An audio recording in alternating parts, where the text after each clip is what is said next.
ഉഗ്രമായ മഴയുടെ ദിവസങ്ങളായിരുന്നു ആ ദിവസങ്ങൾ. ചുറ്റുപാടും ശക്തമായ കാറ്റും മഴയും ഉണ്ടായിരുന്നെങ്കിലും പാടശേഖരത്ത് ഏതാനും ആളുകൾ നിൽക്കുന്നത് ശ്രദ്ധിച്ചു.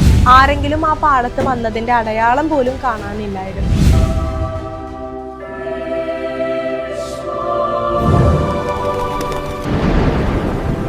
ലിമോഗോസ് രൂപതയിലെ ബ്രേവ് എന്ന ഗ്രാമത്തിൽ അന്തോണി ഫ്രാൻസിസ്കൻ സമൂഹത്തിന് വേണ്ടിയിട്ട് ഒരു പുതിയ ആശ്രമം സ്ഥാപിച്ചു.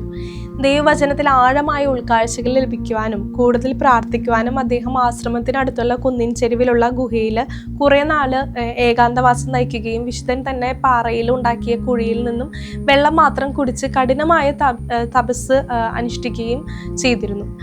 തൻ്റെ ആശ്രമത്തിൽ സഹോദരങ്ങൾക്ക് ഭക്ഷിക്കുവാനായിട്ട് ഒന്നുമില്ലെന്ന് അറിഞ്ഞ അന്തോണിക്ക് അവരോട് അനുകമ്പ തോന്നി. തനിക്ക് പരിചയമുണ്ടായിരുന്ന ഒരു വീട്ടമ്മയോട് തൻ്റെ സഹോദരങ്ങൾക്ക് പാചകം ചെയ്യാനായിട്ട് അവളുടെ പച്ചക്കറി തോട്ടത്തിൽ നിന്ന് കുറച്ച് പച്ചക്കറി കൊടുത്തയക്കണമെന്ന് അവളോട് അപേക്ഷിച്ചു. ഉഗ്രമായ മഴയുടെ ദിവസങ്ങളായിരുന്നു ആ ദിവസങ്ങൾ. ആ വീട്ടമ്മ തൻ്റെ പാചകക്കാരിയെ വിളിച്ച് വിശുദ്ധൻ്റെ ആവശ്യം അറിയിക്കുകയും അവരെ സഹായിക്കുവാൻ അഭ്യർത്ഥിക്കുകയും ചെയ്തു.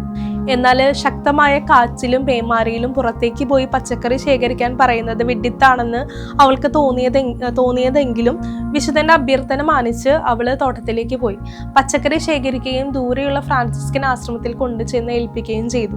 ചുറ്റുപാടും ശക്തമായ കാറ്റും മഴയും ഉണ്ടായിരുന്നെങ്കിലും അവൾ പോയ സ്ഥലങ്ങളിൽ നിന്നെല്ലാം മഴയും കാറ്റും മാറി നിന്നുവെന്നത് അത്ഭുതകരമായിരുന്നു. ചുറ്റും മഴയുണ്ടായിരുന്നെങ്കിലും ദൈവദാസരെ സഹായിക്കുവാൻ പോയ അവളുടെ ദേഹത്തോ വസ്ത്രത്തിലോ ഒരു തുള്ളി വെള്ളം പോലും വീണില്ല. അവളുടെ മകനും പിന്നീട് ബ്രേവിലെ ന്യായാധിപനുമായ പീറ്ററാണ് പിൽക്കാലത്ത് വിശുദ്ധന്റെ മാധ്യസ്ഥം വഴി തൻ്റെ അമ്മയുടെ ജീവിതത്തിലുണ്ടായ ഈ അത്ഭുതം ജനങ്ങളുമായിട്ട് പങ്കുവച്ചത്. ഒരു ദിവസം വിശുദ്ധൻ മറ്റ് സഹോദരങ്ങളോടൊത്ത് രാത്രിയിലുള്ള യാമ പ്രാർത്ഥനയിൽ പങ്കെടുക്കുകയായിരുന്നു. സമൂഹപരമായ പ്രാർത്ഥനയ്ക്ക് ശേഷം വിശുദ്ധൻ ദിവ്യ സക്രാരിയുടെ മുൻപിൽ തീവ്രമായ ഏകാന്ത പ്രാർത്ഥനയിൽ മുഴുകി.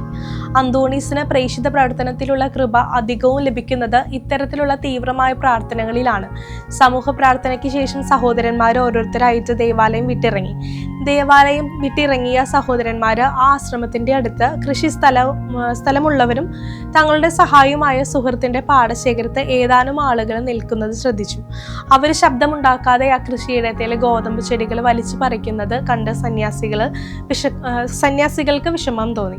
ഉടനെ എന്തെങ്കിലും ചെയ്യേണ്ടിയിരിക്കുന്നു, അല്ലെങ്കിൽ ശത്രുക്കൾ തങ്ങളുടെ സുഹൃത്തിന്റെ കൃഷി മുഴുവൻ നശിപ്പിക്കും. പട്ടണത്തിൽ താമസിക്കുന്ന കൃഷിയുടമയോട് ഇതറിയിക്കുവാനും വിഷമമാണ്. അപ്പോൾ തന്നെ അവർ പള്ളിയിൽ തീഷ്ണതയോടെ പ്രാർത്ഥിച്ചു കൊണ്ടിരുന്ന അന്തോണിയുടെ അടുത്തെത്തി വിവരം അറിയിച്ചു. തങ്ങളെന്തെങ്കിലും പെട്ടെന്ന് ചെയ്തില്ലെങ്കിൽ കൃഷി മുഴുവൻ നശിക്കപ്പെടും എന്ന് തങ്ങളുടെ അവര് വിശുദ്ധനെ അറിയിച്ചു. എന്നാൽ ശാന്തനായി വിശുദ്ധൻ പറഞ്ഞു, നിങ്ങൾ ഇതിനെക്കുറിച്ചിട്ട് ആകുലരാകേണ്ട, അത് ശ്രദ്ധിക്കുകയും വേണ്ട. ഈ രാത്രിയിൽ നമ്മെ ആകുലരാക്കി നമ്മുടെ പ്രാർത്ഥനകൾ മുടക്കി ദൈവത്തിൽ നിന്നും നമ്മുടെ ആത്മാവിനെ അകറ്റുവാനുള്ള പിശാചിന്റെ ഒരു പരീക്ഷണമാണിത്. അദ്ദേഹത്തിന്റെ കൃഷിക്ക് യാതൊരു നാശവും സംഭവിക്കുകയില്ല. വിശുദ്ധനായ തങ്ങളുടെ പ്രിയോറിന്റെ വാക്കുകൾ കേട്ട് അവർ ആ രാത്രി പതിവ് പോലെ പ്രാർത്ഥനയിലും വിശ്രമത്തിലും കഴിച്ചുകൂട്ടി. പിറ്റേ ദിവസം അവർ രാവിലെ തന്നെ കൃഷിയിടത്തിൽ ചെന്ന് നോക്കിയപ്പോൾ കൃഷിക്ക് ഒരു കുഴപ്പവും സംഭവിച്ചിട്ടില്ലായിരുന്നു. ആരെങ്കിലും ആ പാടത്ത് വന്നതിന്റെ അടയാളം പോലും കാണാനില്ലായിരുന്നു.